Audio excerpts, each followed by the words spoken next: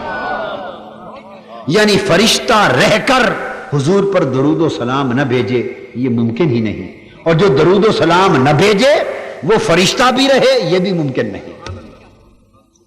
وہ اللہ کے سارے فرشتوں کا فرشتہ ہونا اس بات پر منحصر ہے کہ وہ اللہ کے ساتھ اس کے حبیب پر درود و سلام بھیجنے میں لگے رہے.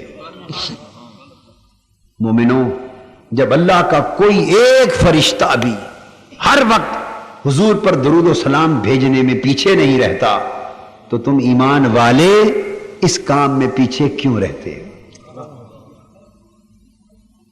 اب تیسری بات اسی آیت کریمہ میں فرمایا ان اللہ، بے شک اللہ بھی نبی پر درود و سلام بھیجتا ہے اور سارے فرشتے بھی بھیجتے.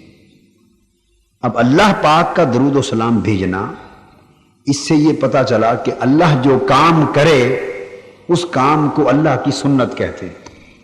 بولیے کیا کہتے ہیں؟ اللہ پاک جو کام کرے اور ہمیشہ کرے اور دائماً کرے تو اسے اللہ کی سنت کہتے ہیں، سنت الہیہ کہتے ہیں. کیا کہتے ہیں؟ بولیے سنت الہیہ. جب اللہ پاک نے حضور علیہ السلام پر درود و سلام بھیجا اور بھیج رہا ہے اور بھیجتا رہے گا اور ہمیشہ بھیجتا ہے تو اس کا مطلب یہ ہوا کہ حضور علیہ السلام پر درود و سلام بھیجنا اللہ کی سنت ہوا. جس کی سنت ہوا؟ حضور پر درود و سلام بھیجنا اللہ کی سنت ہوا. اب یہاں ایک بات سمجھانا چاہتا ہوں.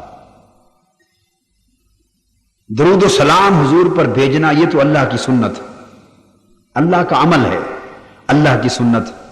یہ بتائیے اللہ نماز بھی پڑھتا ہے؟ بولیے نا پیچھے تک. تو نماز پڑھنا کس کی سنت ہوا، اللہ کی یا رسول کی؟ صلی اللہ علیہ وآلہ وسلم. نماز اللہ کی کس نے پڑھی؟ رسول پاک صلی اللہ علیہ وآلہ وسلم نے پڑھی. اللہ نے، اللہ روزہ رکھتا ہے تو اللہ نے روزہ نہ رکھا. روزہ کس نے رکھا؟ رسول صلی اللہ علیہ وآلہ وسلم نے، یعنی مخلوق نے رکھا. پہلے نبیوں نے بھی رکھے مگر ہم امت محمدی کے ناطے سے حضور علیہ السلام کی سنت کی بات کر رہے ہیں. حج اللہ کرتا ہے، کس نے کیا؟ رسول پاک صلی اللہ علیہ وسلم. تو حج کس کی سنت ہوا؟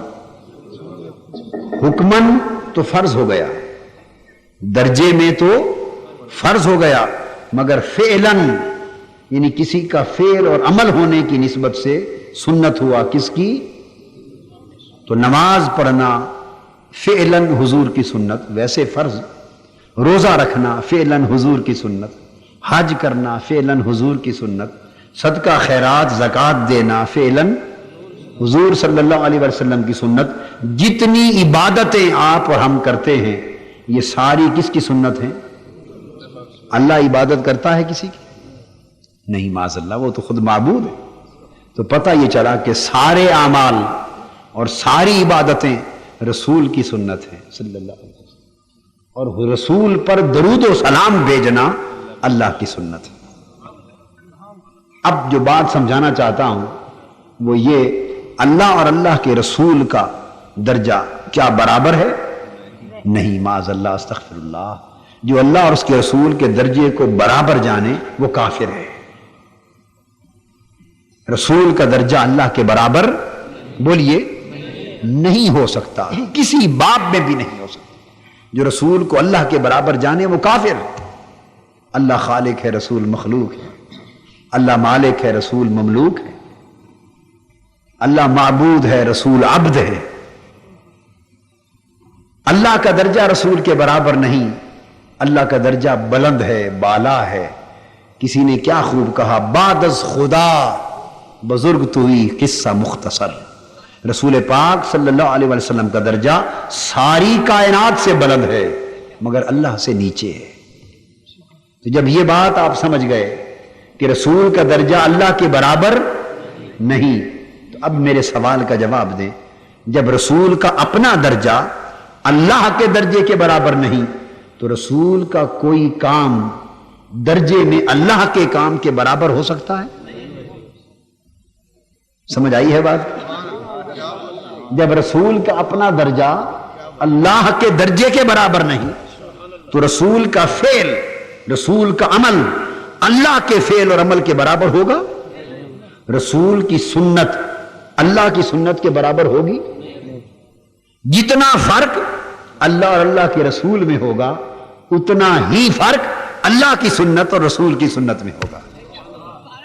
اللہ کا درجہ بلند رسول کے درجے سے، سو اللہ کی سنت کا درجہ بلند رسول کی سنت سے۔ جب یہ بات اصولاً طے پا گئی، آؤ اب ذرا دیکھو، اللہ کا درجہ رسول سے بلند اور رسول کا درجہ اللہ سے نیچے، رسول کی سنت اللہ کے سنت سے کم تر اور اللہ کی سنت رسول کی سنت سے برتر۔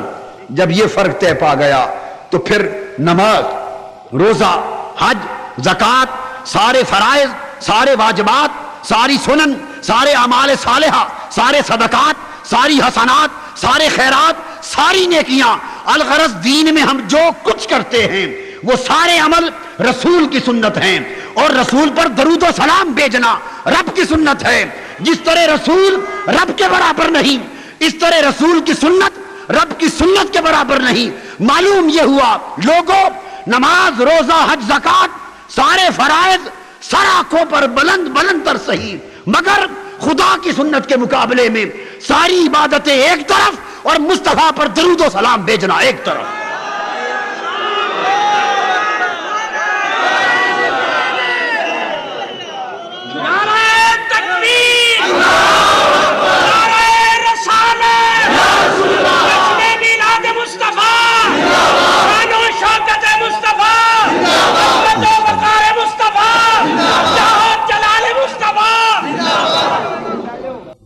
ان اللہ و ملائکتہ یصلون علی النبی کی آیت نے ثابت کیا کہ حضور پر درود و سلام بھیجنا اللہ کی سنت ہے۔ ٹھیک ہے؟ صحابہ کرام نے پوچھا یا رسول اللہ صلی اللہ علیہ وسلم، بار بار قرآن میں حکم آیا ہے نماز پڑھا کرو، نماز قائم کیا کرو، کیف نصلی یا رسول اللہ، حضور صلی اللہ علیہ وسلم ہم کیسے نماز پڑھیں؟ فرمایا صلو کما رأیتمونی اصلی، بھئی تمہیں کیا فکر ہے، مجھے دیکھا کرو، جیسے میں پڑھتا ہوں اسی طرح کر دیا کرو، یہ نماز ہو جائے گی۔ تو نماز کے طریقے کس نے دیے؟ حضور کی سنت ہوئی، حضور کی۔ تو اللہ نے کبھی نماز نہ پڑھی، حضور نے نماز پڑھی، حضور نے روزہ رکھا، حضور نے حج کیا، حضور نے زکوٰۃ دی، صدقہ دیا، حضور نے جہاد کیا، اللہ نے تو کبھی جہاد نہیں کیا نا۔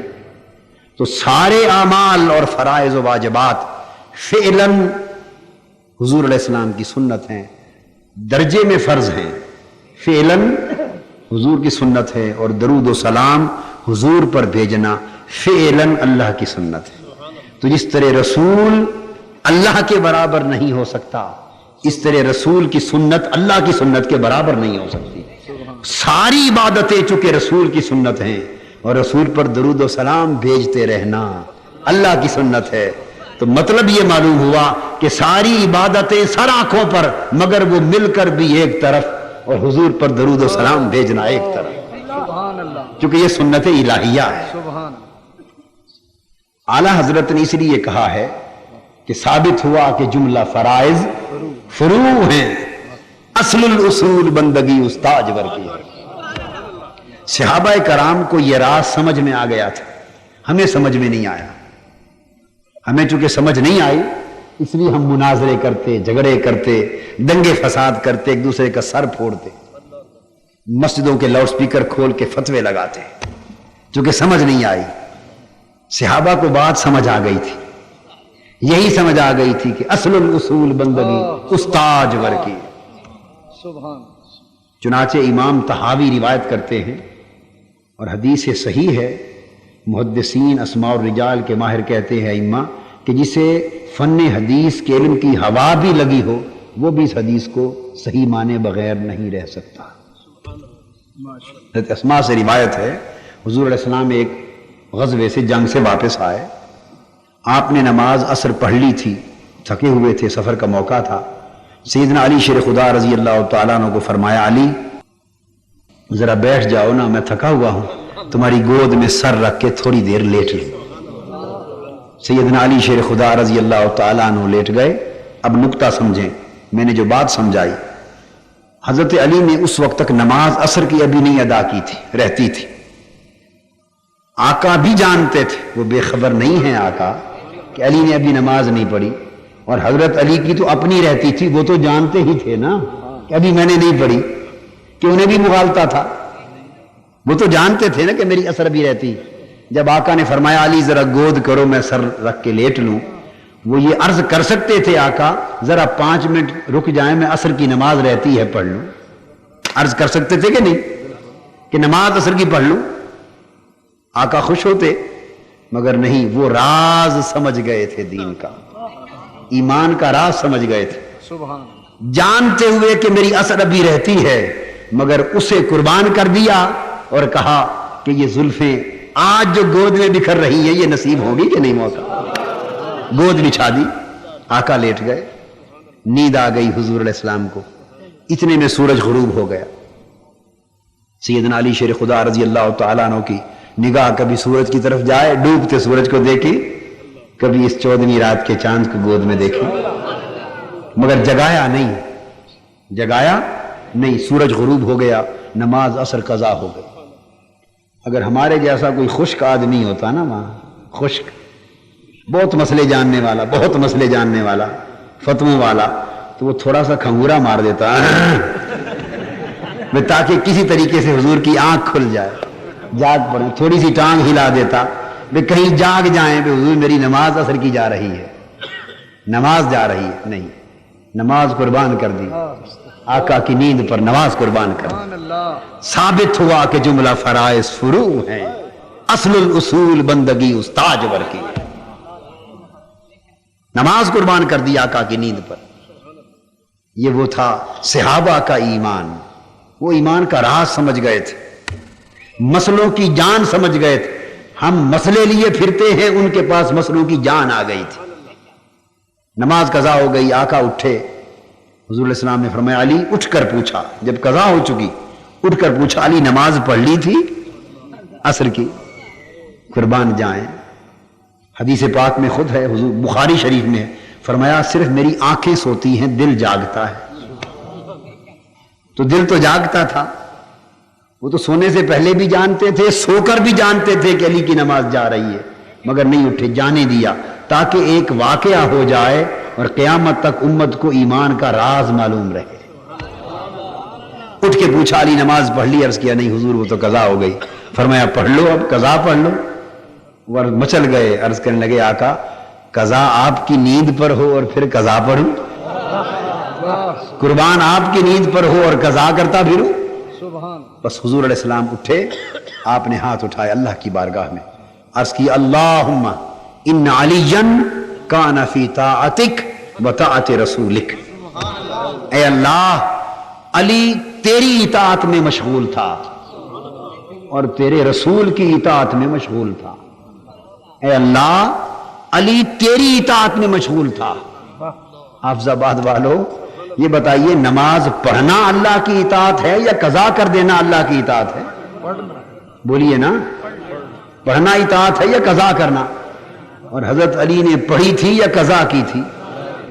ان کی نماز قضا ہو گئی ہے اور آقا عرض کر رہے ہیں مولا علی تیری اطاعت میں مشغول تھا. یا رسول اللہ صلی اللہ علیہ وسلم حضرت علی کی تو نماز قضا ہو گئی ہے، تو نماز قضا کر دینا اللہ کی اطاعت کیسے بن گئی؟ تو حدیث بتاتی ہے اگر کسی اور سبب سے قضا ہوتی تو اطاعت نہ بنتی، چونکہ مصطفیٰ کی نیند پر قربان ہوئی ہے تو نماز کا چھوٹ جانا بھی ادا ہو گیا، نماز کا قضا ہونا بھی خدا کی اطاعت بن گئی.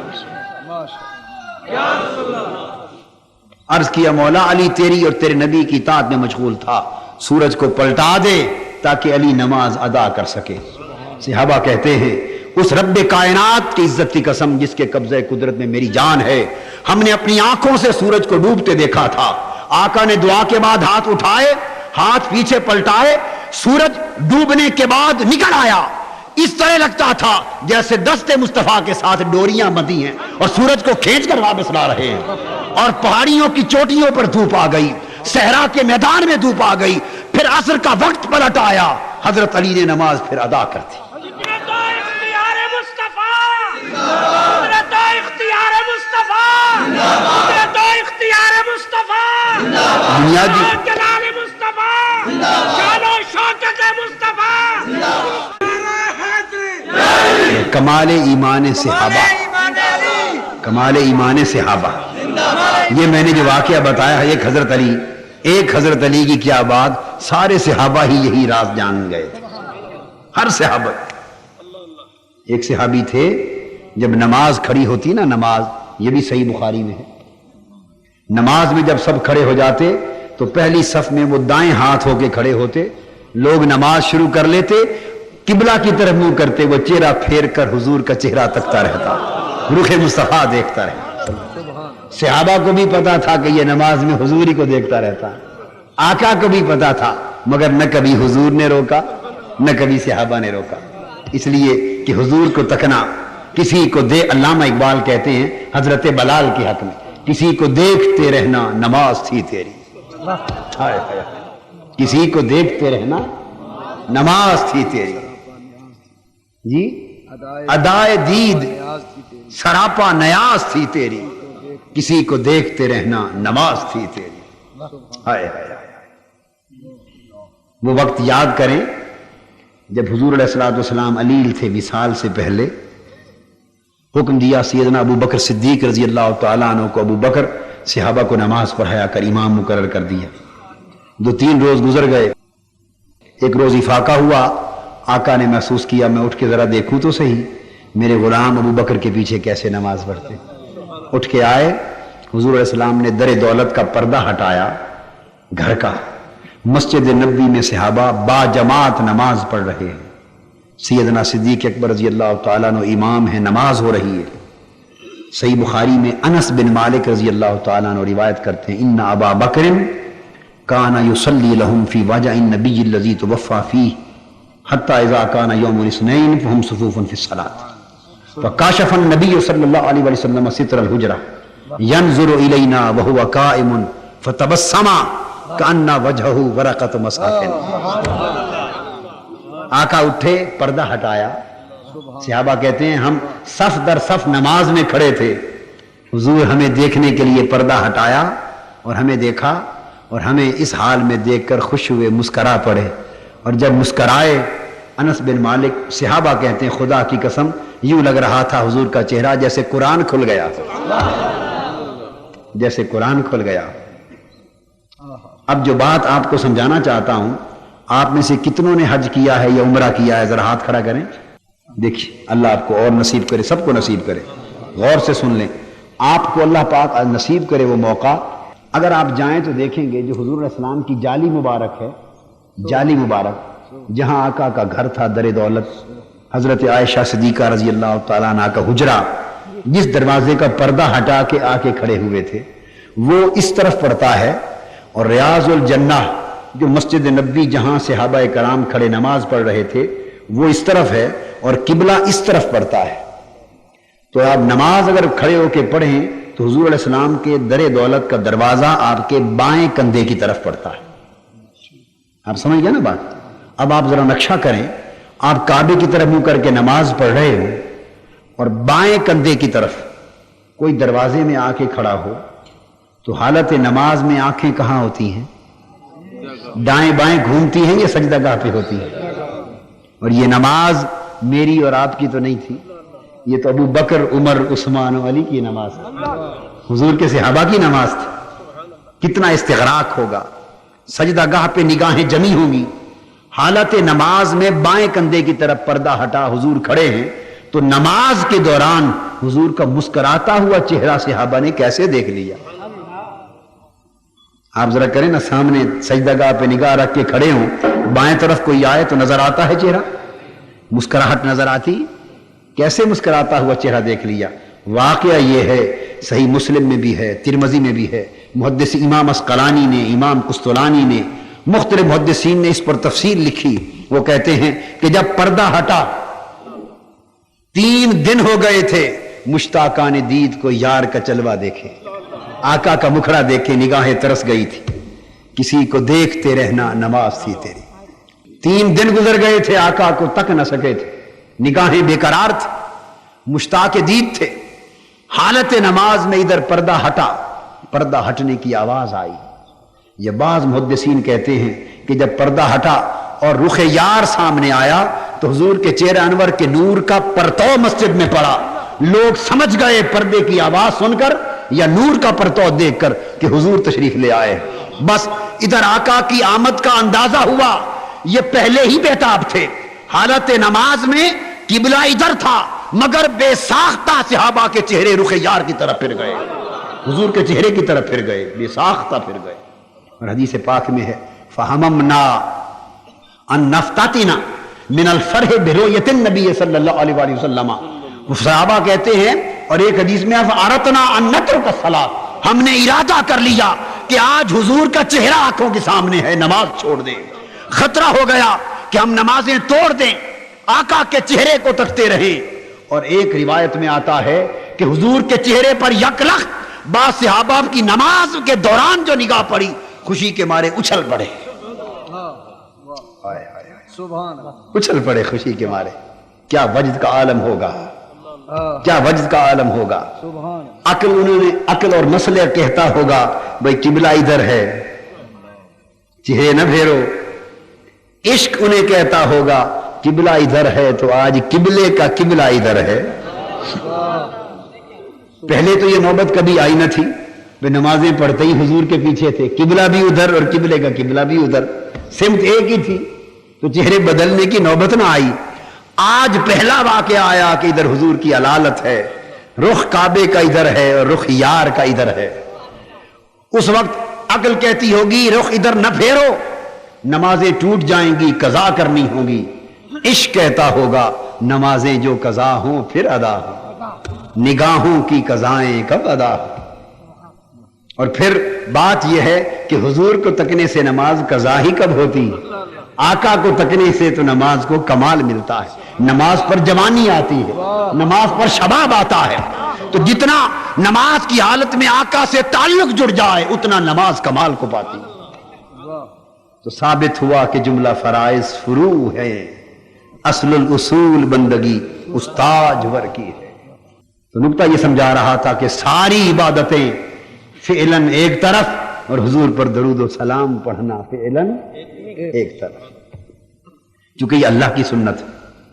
اور اگلی بات سمجھ لیں، جب یہ بات آپ کو معلوم ہو گئی کہ درود و سلام بھیجنا اللہ کی سنت، تو یہاں ایک اور بات جان لیں.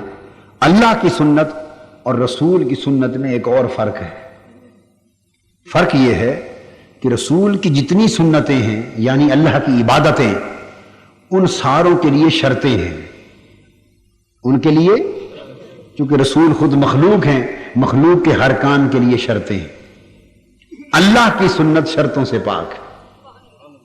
مثلا ہم نماز پڑھتے ہیں، نماز مقید بالزمان ہے اور مقید بالہیئت ہے، یعنی نماز کے لیے قیدیں اور شرطیں. سورج چڑھ گیا تو فجر کی نماز قضا ہو گئی، اس سے پہلے پڑھ لیں تو ادا. 2 مثل سورج ہو گیا ظہر کی قضا ہو گئی، 2 مثل سے اوپر گزر گیا قضا ہو گئی، پہلے پڑھ لیں تو ادا. ڈوب گیا تو عصر کی قضا ہو گئی، پہلے پڑھ لیں تو ادا. رات کی تاریکی پورے طور پہ آ گئی تو مغرب قضا ہو گئی، اور فجر چڑھ گئی تو عشاء قضا ہو گئی. نماز کے لیے ایک وقت میں ادا ہے، وہ وقت گزر جائے تو قضا ہے، شرط ہے. یہ حضور کی سنت ہے. مگر درود و سلام پڑھنا مولا کی سنت. فرمایا لوگوں میں نے اپنی عبادت کے معاملے میں تو ادا اور قضا رکھی ہے، مگر محبوب کے درود و سلام پڑھنا وہ ادا ہی ادا ہے، وہاں قضا کا سوال ہی نہیں. سورج چڑھے پڑھو یا ڈوبے پڑھو، صبح پڑھو یا شام پڑھو، دن کو پڑھو یا رات کو پڑھو، میرے حبیب پر درود و سلام کا عمل کبھی قضا ہوتا ہی نہیں ہے، تاکہ کسی کو یہ بہانہ نہ ملے کہ مولا پڑھنا تو چاہتا تھا درود و سلام مگر قضا ہو گیا. فرمایا نہیں، جب بھی پڑھو وہ ادا ہوگا، کیونکہ اللہ کی سنت. نماز کے لیے وقت کی پابندی، نماز کے لیے شکل و صورت کی پابندی. فرض نماز کھڑے ہو کر پڑھو صحت یاب ہو، بیٹھ کر پڑھو تو نہیں ہوگی. قیام کرو، رکوع کرو، سجود کرو، یوں کرو، ساری پابندیاں ہیں. روزے کے لیے پابندی، اگر کھانے کا ایک لقمہ بھی فجر طلوع ہو جانے کے بعد صبح تک کھا لیا روزہ نہیں ہوگا، غروب سے پہلے کھا لیا روزہ ٹوٹ گیا۔ تو وقت کی پابندی روزے کے لیے، حج کے لیے وقت کی پابندی۔ 9 ذی الحج کی بجائے اگر آپ پورا خرچہ کریں، احرام سارا کچھ کام پورا کریں اور یہ 8 ذی الحج کو چلے جائیں میدان عرفات میں، کہیں کہ باری تعالیٰ میری بڑی اپوائنٹمنٹس ہیں، مصروفیات ہیں، اس سال سارے کام پورے کرتا ہوں، بس ذرا 9 کے لیے مصروفیت ہے، میں اسی میدان میں وہی عرفات 8 کو حاضری دے کے چلا جاتا ہوں، حج قبول کر لیں، ہو جائے گا حج قبول؟ فرمایا نہیں، وہ دن مقرر ہے، آگے پیچھے ہوگا تو نہیں ہوگا۔ عرفات کے میدان سے 1 میل دوسرے میدان میں جمع ہو جائیں، حج ہو جائے گا۔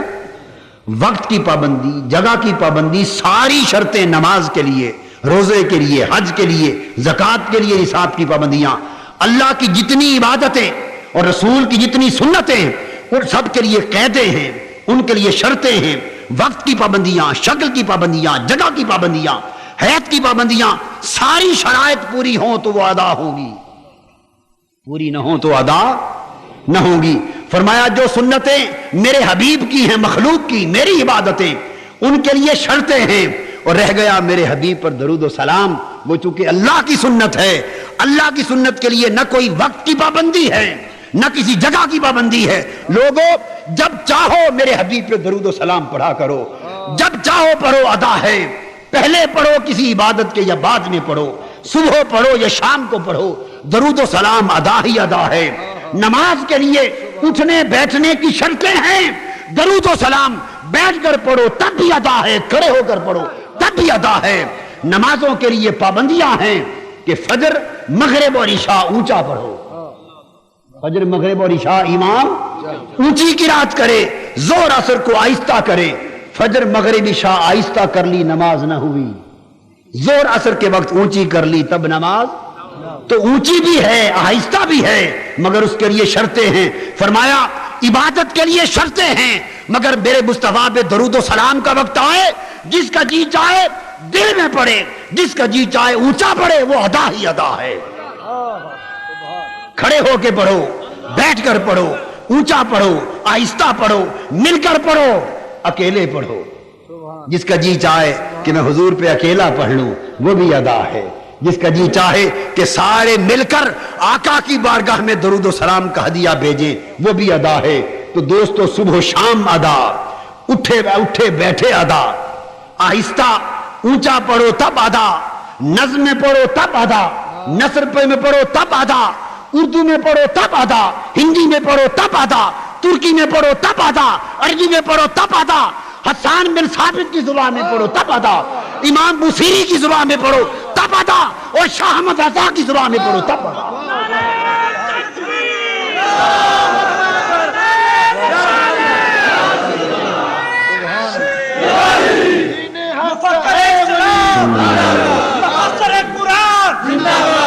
قرآن مجید نے ایک اصول بتا دیا، لوگوں درود و سلام پڑھنا میری سنت ہے، اس میں ساری شرطیں اٹھا دی۔ جب میں نے شرطیں اور پابندیاں نہیں لگائیں، تم کاہے کو لڑتے پھرتے ہو، جھگڑے کرتے پھرتے ہو؟ اونچا پڑھ لیا تو فتوے لگ گئے، جھگڑے ہو گئے، نیچا پڑھ لیا جھگڑے ہو گئے، درود و سلام کے لیے کھڑے ہو گئے تب جھگڑے شروع ہو گئے، بیٹھ کے پڑھا تب جھگڑے شروع ہو گئے۔ جی جس سیغے سے پڑھو اس سیغے سے نہ پڑھو۔ جب رب نے اپنے حبیب پر درود و سلام کے لیے ساری شرطیں قیدیں مٹا دیں، اس لیے کہ جس کی جو زبان ہے وہ پڑھے، حضور کی بارگاہ میں درود و سلام جانا چاہیے، جیسے ذوق ہے پڑھو، جانا چاہیے، کوئی پابندی نہیں ہے، کوئی پابندی نہیں۔ اب درود و سلام پر جھگڑا ہوگا، جیسے جس کا جی چاہے، کوئی بیٹھ کے پڑھنا چاہے وہ بھی پہنچتا ہے آقا کو، کوئی کھڑے ہو کے پڑھے وہ بھی پہنچتا ہے، آہستہ پڑھ لے وہ بھی جاتا ہے، اونچا پڑھ لے، اکیلا پڑھ لے وہ بھی جاتا ہے، غلام سب مل کے ہدیہ بھیج دیں آقا کو وہ بھی جاتا ہے۔ یہ تو ذوق کی بات ہے، اور یہ سارے کام فرشتے کرتے ہیں۔ فرشتے بیٹھے ہوئے ہیں کہ نہیں عبادت میں مصروف، جلوس میں ہیں اور قیام میں ہیں کہ نہیں؟ فرشتوں کی مختلف حالتیں ہیں عبادتوں کی، اور ملائکتہ کی تفسیر میں آپ کو بتا چکا ہوں، جمع مضاف ہے تو مطلب ہے سارے فرشتے درود و سلام پڑھتے ہیں، خواہ کوئی بیٹھنے کی حالت میں ہو یا قیام کی حالت میں ہو۔ تو چونکہ فرشتے ہر حال میں کھڑے ہیں اور بیٹھے ہیں اور ہر حال میں درود و سلام پڑھتے ہیں، تو معلوم ہوا کہ فرشتے بیٹھ کر درود و سلام پڑھنے والے بھی ہیں اور کھڑے ہو کر درود و سلام پڑھنے والے بھی، تنہا پڑھنے والے بھی ہیں، اور 70 ہزار فرشتوں کی ٹولی آتی ہے مل کر یا نبی سلام علیکہ پڑھنے والے بھی ہیں۔ وہ جو 70,000 فرشتے آتے ہیں در رسول پر اور پوچھتے الصلاۃ والسلام علیکہ یا رسول اللہ، اور اپنے پر آقا کے مزار کو مارتے اور نور کی خیرات لیتے، کوئی جھگڑا نہیں، جیسے چاہو پڑھو۔ اور پھر اللہ کی سنت اور رسول کی سنت، بھئی اب یہ تو ساری بات بتا دی، اب اس میں الگ کیا ہے؟ جس وقت کسی عبادت سے اول پڑھو پیچھے پڑھو منع نہیں ہے شریعت میں۔ اذان کے بارے میں کسی نے اسپیشلی پوچھ لیا، میں سمجھا دوں، اذان سے پہلے اور اذان کے بعد کسی وقت بھی پڑھنے میں منع نہیں ہے، شریعت میں جائز ہے، کسی وقت بھی پڑھنے میں منع نہیں۔ مگر اب ایک امر مستحب اور امر مسنون بتا دوں، جائز تو پہلے پڑھنا بھی ہے، جائز تو کوئی کہے کہ پہلے پڑھنا ناجائز ہے، یہ سری زیادتی، یہ سری زیادتی ہے، کیونکہ میں نے بتا دیا حکم مطلق ہے، کوئی پابندی نہیں، مگر بعد میں پڑھنا زیادہ بہتر ہے چونکہ یہ سنت ہے۔ بعد میں پڑھنا پہلے پڑھنے سے بھی زیادہ بہتر ہے چونکہ بعد میں پڑھنا سنت ہے۔ اور حضور علیہ السلام نے فرمایا جو اذان کہے اور اذان سن کر جو اس کے کلمات کو دہراتا رہے اور اذان ختم ہو تو جو مجھ پر درود و سلام پڑھے اس کی بخشش ہوگی، اس کے درجات بلند ہوں گے، اس کی نیکیاں عطا ہوں گی۔ مشکات شریف میں حدیث ہے، صحیح مسلم کی ہے، حدیث صحاح ستہ کی ہے، تو اذان کے بعد حضور پر صلاۃ پڑھنا حکم ہے، اذان کے بعد صلاۃ پڑھنا حکم ہے حدیث پاک میں، تو اس لیے یہ زیادہ افضل ہے۔ تو بہتر ہے وہ کام جو مباح اور جائز ہو وہ تو جائز ہوتا ہی ہے، مگر اس کے مقابلے میں افضل اور مسنون کام کو کیا جائے تو زیادہ اجر ہے۔ خیر، میں یہ عرض کر رہا تھا اللہ کی سنت اور رسول کی سنت کے اعتبار سے ایک بات اور ہے، ساری عبادتیں ظنی القبول ہیں۔ کیا؟ یعنی اللہ چاہے ہماری نمازیں، روزہ، حج، زکوٰۃ، عبادتیں جو بھی ہم کریں، صدقہ خیرات، اللہ چاہے قبول فرما لے، چاہے قبول نہ فرمائے، پابندی نہیں، اللہ پر کوئی پابندی نہیں ہوتی۔ ظنی القبول کا معنی یہ ہے کہ وہ ممکن ہے قبول ہو جائیں اور ممکن ہے قبول، ہماری ساری عبادتوں میں گارنٹی نہیں ہے۔ آپ نماز پڑھیں تو آپ گارنٹی، کوئی ہے جو گارنٹی دے کہ میری نماز رد نہیں ہو سکتی؟ کوئی ہے جو روزے کی گارنٹی دے، حج کی گارنٹی دے، زکوٰۃ کی گارنٹی؟ کسی عمل پر گارنٹی نہیں۔ ہر عبادت، ہر عمل ظنی القبول ہے، مولا چاہے قبول فرما لے، مالک چاہے قبول نہ فرمائے، مگر درود و سلام ایک وہ عبادت ہے جو قطعی القبول ہے، جس میں رد ہونے کا امکان ہی نہیں۔ جو شخص درود و سلام پڑھے گا، ادھر زبان سے درود و سلام نکلا، ادھر خدا کی بارگاہ میں قبول ہو گیا، یہ کبھی رد ہوتا ہی نہیں، یہ قطعی القبول ہے۔ ہر عبادت ظنی القبول، ہر عبادت یعنی ممکن ہے قبول ہو جائے، ممکن ہے قبول نہ ہو، مگر درود و سلام وہ عبادت ہے قبول نہ ہونے کا امکان ہی نہیں ہے۔ آپ کہیں گے کیسے؟ اس لیے کہ جب آپ نے درود پڑھا، یہ سلام پڑھا، تو کہا اللہم صلی علی سیدنا محمد وعلی آل سیدنا محمد وبارک وسلم، اے اللہ حضرت محمد صلی اللہ علیہ وآلہ وسلم پر درود بھیج، سلام بھیج، برکتیں بھیج، رحمتیں بھیج، یہ ہے درود۔ تو جب آپ نے یہ کہا، اب ذرا توجہ سے سمجھ، جب آپ نے یہ عرض کیا مولا حضور پر درود سلام اور برکتیں بھیج، تو اس کے رد ہونے کا امکان ہے؟ خود فیصلہ کر لو، آپ سب مفتی بن گئے اس مسئلے میں، اس ایک مسئلے میں آپ سب کو مفتی بنا دیا۔ رد ہونے کا مطلب یہ ہے کہ اوپر سے جواب آئے کہ میں نہیں بھیجتا درود۔ پھر سنیے درود کیا ہے؟ اللہم صلی علی سیدنا محمد، یا سلام کیا ہے؟ الصلاۃ والسلام علیکہ یا رسول اللہ، یا رسول اللہ آپ پر صلاۃ ہو، درود ہو، سلام ہو، یہ ہے درود و سلام۔ اب ہم دونوں پہلو لے لیتے ہیں نا. رد ہونے کا امکان کیا ہے کہ جواب آئے بندے تو نے جو کہا کہ نبی پر درود و سلام ہو میں نہیں بھیجتا, یہ نبی پر درود و سلام نہیں کرتے. کیا ہے اللہ کی بارگاہ میں یہ امکان؟ نہیں. کیوں کہ وہ تو اعلان کر چکا ہے ان اللہ و ملائکتہ یصلون علی النبی. اللہ کی بارگاہ میں درخواست کرنے والے کہ میرے نبی کی بارگاہ پر سلام اور درود بھیج, اور نبی کی بارگاہ پر درود و سلام کا ہدیہ بھیجنے والے بندے رب کا جواب آتا ہے تو آج کہہ رہا ہے کہ درود و سلام بھیج, تو پیدا بھی نہ ہوا تھا میں تب سے بھیج رہا ہوں, اور تو نہیں ہوگا تب بھی بھیجوں گا. یہ کائنات نہ تھی, زمانہ نہ تھا, وقت نہ تھا, صلاۃ و سلام پڑھنے والے نہ تھے, التجا کرنے والے نہ تھے, کوئی نہ تھا, سننے والا نہ تھا, میں تو تب بھی بھیجتا تھا اور ہمیشہ بھیجتا رہوں گا. تو نبی پہ درود و سلام تو رب فرماتا ہے میری اپنی سنت ہے, یہ کیسے رد ہو جائے؟ تو حضور پر درود و سلام کبھی رد, بولیے کبھی رد. گناہگار سے بڑے گناہگار کے منہ سے بھی درود و سلام نکل جائے وہ رد نہیں ہوتا. بڑے سے بڑے گناہگار کے منہ سے بھی درود و سلام درود و سلام رد ہوتا ہی نہیں. بات ہی ختم ہو گئی نا, بات ہی ختم ہو گئی نا, رد ہوتا ہی نہیں, قطعی القبول ہے. تو جب قطعی القبول ہوا اس لیے حدیث پاک میں بھی ہے اور بزرگوں نے طریقہ بتایا.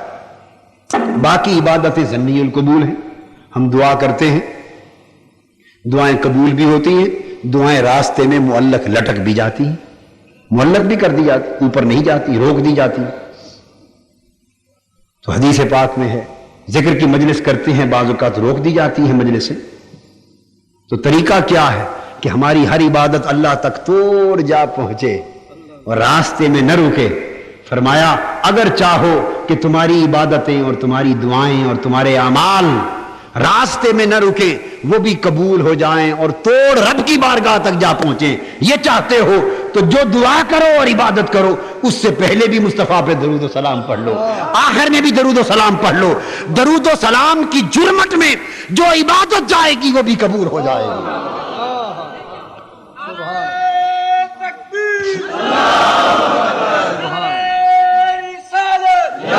اس لیے کہ سمجھیں ایک ٹرے ہے, اس ٹرے میں آگے پیچھے درود و سلام کی تشتریاں رکھی ہیں, درمیان میں ہماری دعا اور عبادت ہے. یہ ضمنی ہے قبول ہو یا نہ ہو, ارد گرد درود و سلام کا جھرمٹ ہے آگے پیچھے, وہ رد ہو نہیں سکتا. یہ تشتری جب اللہ کی بارگاہ میں پیش ہوگی تو اس نے درود و سلام بھی لینا ہے, اگلا بھی لینا ہے درود و سلام اور پچھلا بھی لینا ہے. تو جب اگلا بھی اٹھا لے درود و سلام قبول کر لے, پچھلا بھی اٹھا لے, اس کی رحمت کے لیے یہ موضوع نہ ہو کہ وہ یہ بھی اٹھا رہا ہوں یہ بھی اٹھا رہا ہوں اور انہی کی سنگت میں دعا آئی ہے یہ واپس بھیج دو. فرمائے گی نہیں, جہاں درود و سلام میں نے لے لیے ہیں ان کے جرمٹ والی دعا بھی قبول کر لی.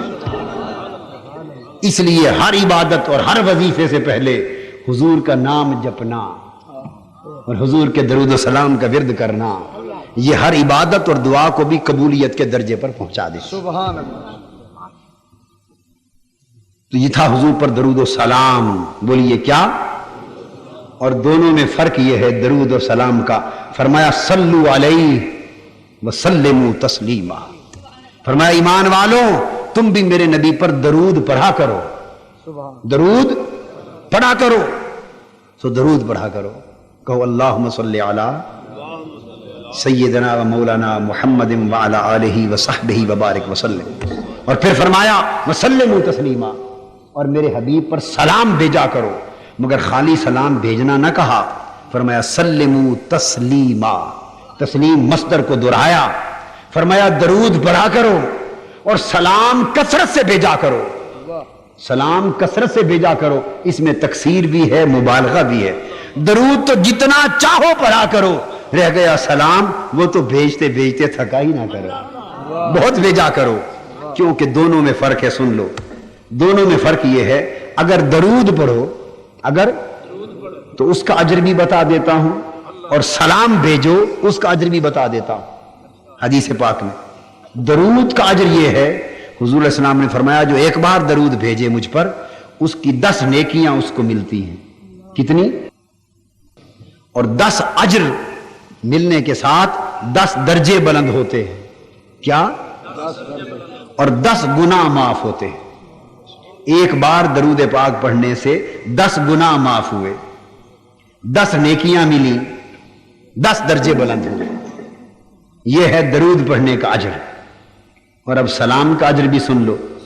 حضور علیہ السلام نے فرمایا ما من مسلم یسلم علی الا رد اللہ علی روحی حتی ارد علیہ السلام. فرمایا مشرق سے مغرب تک کوئی مسلمان اگر ایک بار بھی مجھ پر سلام بھیجے، یسلم علیہ، اگر کوئی مومن میرا کوئی امتی مجھ پر ایک بار بھی اگر درود بھیجے تو اس کے اجر ملیں گے، درجے ملیں گے، نیکیاں ملیں گی، گناہ معاف ہوں گے. اور اگر میرا امتی مجھ پر سلام بھیجے تو حدیث پاک ہے، آقا نے فرمایا کہ میرے خدا نے میری روح میرے جسم میں واپس لوٹا دی ہے. میرے امتی کا جب سلام آتا ہے میں اپنی زبان سے امتی کو سلام کا جواب دیتا ہوں. میں امتی کو سلام کا جواب دیتا ہوں. اب سلام کیا ہے؟ سلام ہے الصلاۃ والسلام علیک یا رسول اللہ. حضور آپ پر صلاۃ ہو اور سلامتی ہو، آپ پر رحمتیں ہوں اور آپ پر سلامتی ہو. سلام کسے کہتے ہیں؟ سلامتی ہو. اس کا جواب آئے گا آقا کی بارگاہ سے. میرے امتی اب جواب آ رہا ہے، مجھ پر سلام بھیجنے والے تجھ پر بھی رحمتیں ہوں اور تو بھی سلامت رہے. ہائے ہائے ہائے، تو بھی سلامت رہے. اب یہاں طالب 2 قسموں کے ہیں، کچھ طالبان ثواب ہیں، کچھ طالبان یار ہیں، کچھ طالبان اجر ہیں، کچھ طالبان یار ہیں. تو درود سے تو بابا اجر ملتا ہے، سلام سے یار کا جواب آتا ہے، سلام سے حضور کا جواب آتا ہے. اجر و نیکیوں کو کیا کرنا جب حضور کا جواب آ جائے، سارے اجر اسی میں.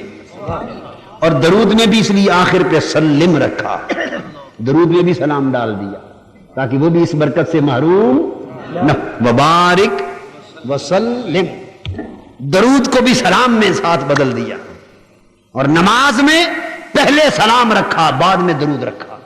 التحیات میں پڑھیں پہلے کیا ہے؟ درود ہے یا سلام؟ السلام علیکہ ایھا النبی ورحمۃ اللہ وبرکاتہ. سلامتی ہو، سلام ہو آپ پر اے میرے آقا، آپ پر رب کی رحمتیں اور برکتیں ہوں. اور کئی اولیاء اور عرفاء ایسے ہو گزرے کہ جب وہ حضور پر سلام بھیجتے ہیں نا نماز میں تو رک جاتے، تھوڑی دیر توقف کرتے اور حضور کا جواب آتا. نماز میں آقا کا جواب سن کر آگے نماز شروع کرتے. ایسے بھی عاشق ہو گزرے. مگر یہ تو تعلق کی بات ہے. سلام سے تعلق جڑتا ہے، درود سے اجر ملتے ہیں. اس لیے فرمایا لوگوں سلموا تسلیما، سلام بڑی کثرت سے بھیجا کرو تاکہ امتیو تمہارا نبی سے تعلق جڑ جائے، حضور سے تعلق جڑ جائے. اور جس دن آقا کی بارگاہ سے اتنا کلمہ جواب میں آ گیا تو بھی سلامت رہے تو ساری بات بن نہ گئی ہے؟ نہ بن گئی بات؟ حضرت ملا جامی رحمت اللہ علیہ آقا کی بارگاہ میں حاضر ہوتے اور حاضری کے بعد جب الوداعی سلام عرض کرتے نا حضور کی جالیوں کے سامنے آ کر، واپسی کا سلام عرض کرتے نا حضور سلام ہو آپ پر، اندر سے جواب آتا خوش روی و جامی باز آئی، خوش روی جامی و باز آئی، اے سلامت روی و باز آئی، جامی سلامت رہ، جامی سلامت رہ. اور پھر اگلے سال بھی آنا، باز آئی پلٹ کر آنا، جامی سلامت رہ اور پھر آنا. 17 سال حاضری دی، ہر بار یہی جواب آتا رہا جامی تو سلامت رہ اور ہماری بارگاہ میں پھر آنا. آخری بار جب سلام عرض کیا 17واں یا 18واں سال تھا، جواب آیا سلامت روی جامی، جامی خوش رہ سلامت رہ. باز آئی نہ فرمایا کہ واپس آنا، سمجھ گئے کہ حضور کی بارگاہ کی آخری حاضری ہے، پھر وفات ہو گئی. تو حضور کی بارگاہ میں درود و سلام کثرت سے بھیجنے سے لب لباب یہ ہوا کہ درود و سلام سے آقا سے تعلق جڑتا ہے. درود و سلام پڑھنے سے آقا سے بولیے نا تعلق جڑتا ہے. جتنا زیادہ درود و سلام پڑھو گے اتنا تعلق بھی جڑے گا، اتنی قبولیت بھی ہوگی، اتنی منظور نظر بھی ہوگے اتنے دیدار بھی ہوں گے، اتنا کرم بھی ہوگا، اتنا قرب بھی نصیب ہوگا، سب کچھ اس کے اندر ہے۔ اس لیے نماز کے لفافے میں درود و سلام کو سنبھالا گیا، اس لیے نماز کے لفافے میں درود و سلام کو سنبھالا گیا۔ نماز پڑھی، اندازہ کر لیں نماز عبادت کس کی ہے؟ کس کی ہے؟ اللہ کی عبادت میں کسی اور سے خطاب کرنے کا کوئی تک ہے؟ عبادت اللہ کی ہو اور اس میں کسی اور کو خطاب کیا جائے، عبادت رہ سکتی؟ عبادت تو ختم ہو جائے گی۔ اللہ کی عبادت تو اللہ ہی سے خطاب کرنے کا نام ہے۔ فرمایا لوگوں دیکھو میرے حبیب پر درود و سلام کا مرتبہ یہ ہے کہ نماز افضل العبادات، عبادت میری ہے، مگر میں تمہیں حکم دے رہا ہوں جب تم تکبیر بھی کہہ لو، جب قیام بھی کر لو، فاتحہ بھی پڑھ لو، قرآن کی تلاوت بھی کر لو، رکوع بھی کر لو، سجود بھی کر لو، قوما کر لو، سب کچھ کر لو، عبادتیں پوری کر لو، تو پھر میری بارگاہ میں گھٹنے ٹیک کر ان پر ہاتھ رکھ کر میری دہلیز پر سائل بن کر بیٹھ جاؤ۔ اب میرے کرم کا وقت آیا ہے، میری خیرات کا وقت آیا ہے، اے سائل میری عطا کا وقت آیا ہے۔ مولا اب بتا دے، تیری عبادت کر چکا، رکوع کر چکا، سجدہ کر چکا، قیام کر چکا، قرآن پڑھ چکا، تیری حمد و ثنا کر چکا، اب کیا کروں؟ فرمایا میری عبادت کے سارے حق ادا کر لیے، اب جولی بھرنی ہے تو میرے مصطفیٰ پہ سلام پڑھ لے، میرے مصطفیٰ پہ سلام پڑھ لے۔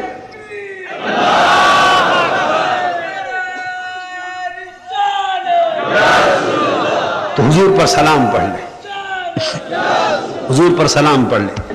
السلام علیکہ ایھا النبی، سلام ہو آپ پر اے نبی، آپ پر سلام ہو یا نبی۔ سلام پڑھ لو، پھر شہادت دے لو توحید کی، رسالت کی، پھر میرے حبیب پر درود پڑھ لو، پھر ان کی آل پر درود پڑھ لو، پھر ابراہیم پر درود پڑھ لو۔ حضرت ابراہیم پر کیوں پڑھیں؟ اس لیے کہ میرے اس نبی کی آمد کی دعا اسی ابراہیم نے مانگی تھی، ان کو بھی درود میں شامل کر لو، اور آخر پہ جا کے پھر دعا مانگو تاکہ تمہیں عطا کیا جائے، تاکہ تمہیں عطا کیا جائے۔ تو دعا ختم ہوئی تو اس کے بعد نماز میں آخری کلمہ کیا ہوا؟ السلام علیکم ورحمۃ اللہ۔ تو دعا سے پہلے بھی سلام ہوا نماز میں، اور دعا کے اختتام پر بھی سلام ہوا نماز۔ یہ فرشتوں پر سلام ہے، روحوں پر سلام ہے، نبیوں پر سلام ہے۔ دوستو یہ تھا پیغام درود و سلام۔ کیا؟ آقا پر سلام بھیجتے رہنا ایمان کا کمال ہے۔ مگر ایک بات آپ سے پوچھوں، حضور پر سلام بھیجنا یہ تقاضا ایمان ہے، مگر ہر وقت آقا کی بارگاہ میں سلام بھیجنے والوں، سلام والوں، اس سلام والے نبی نے ایک کام بھی آپ کے سپرد کر رکھا ہے۔ سلام بھیجنے والوں، اس بارگاہ سے ایک کام بھی ہمارے سپرد ہوا تھا۔ اگر آپ کراچی میں کوئی دوست آپ کا رہتا ہو، محبوب ہو، پیارا دوست ہو، ہر آتے جاتے کے ہاتھ آپ اس کی طرف سلام بھیجتے رہیں، ہر بار سلام بھیجیں۔ اس نے آپ کو کوئی کام بھی کہا ہو کہ یہ کام کرنا آپ کی ذمہ داری ہے، آپ کے ذمہ لگایا، وہ ہر بار پوچھے بھی میرا کام کیا جو آپ کے ذمہ لگایا تھا یا نہیں؟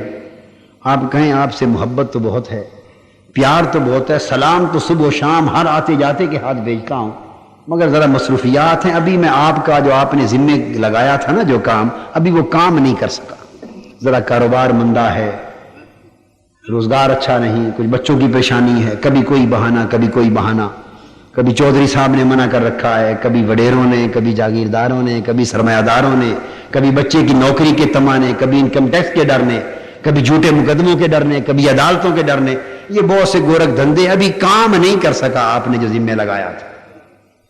اور 1 سال گزر جائے، 2 سال گزر جائیں، 3 سال گزر جائے، ہر بار سلام تو جائے مگر کام نہ ہو، جو کام اس نے سپرد کیا تھا وہ کام نہ کریں، اور اسی غفلت میں 44 سال گزر جائیں،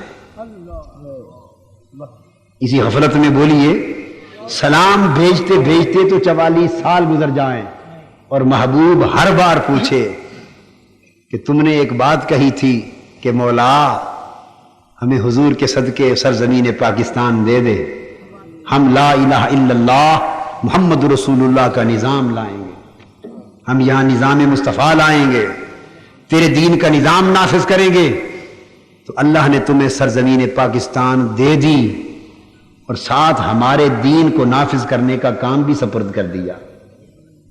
پاکستان مل گیا، ساتھ یہ کام بھی ہمارے سپرد ہو گیا۔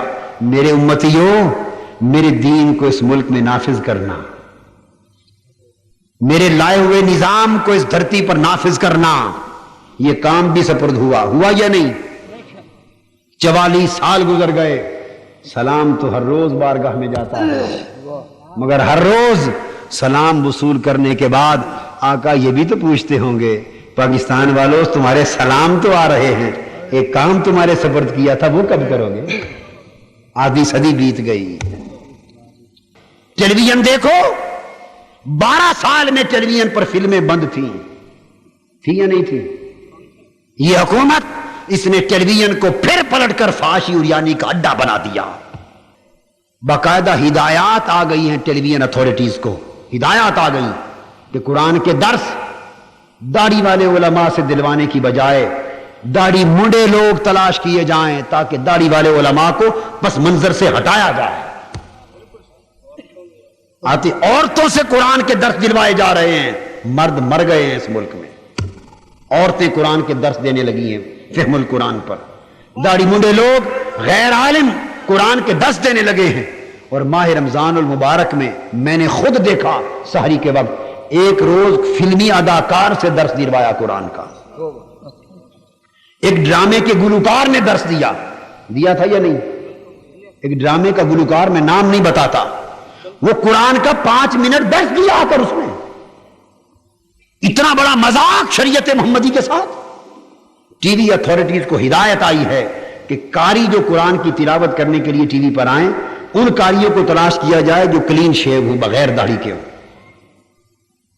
اور میں بتا دینا چاہتا ہوں، اگر بند نہ باندھا گیا، اس دین دشمنی کی مہم کو روکا نہ گیا، اس شریعت کے خلاف ایک منظم در پردہ بغاوت کے کام کو روکا نہ گیا، سن لو میری بات، لکھ لو، وہ وقت قریب ہے مسجدوں میں مصلوں پر داڑھی منڈے امام کھڑے ہوں گے، دینی شاعر کو مٹایا جائے گا، مذاق اڑے گا دین کا، شریعت کا۔ کمال عطا ترک والا کام ہوگا جو ترکی میں ہوا تھا، جس سے نسلیں دین کا نام بھول گئیں، مسجدیں میوزیم بن گئے، عجائب گھر بن گئے۔ وہ ترکی مسلمانوں کا ملک نہیں تھا؟ بولیے، 700 سال پوری دنیا پہ اسلام کی حکومت کی تھی ترکی نے، مگر ایک حکمران آیا، اس نے پورے ترکی کو دین سے ہٹا کے رکھ دیا۔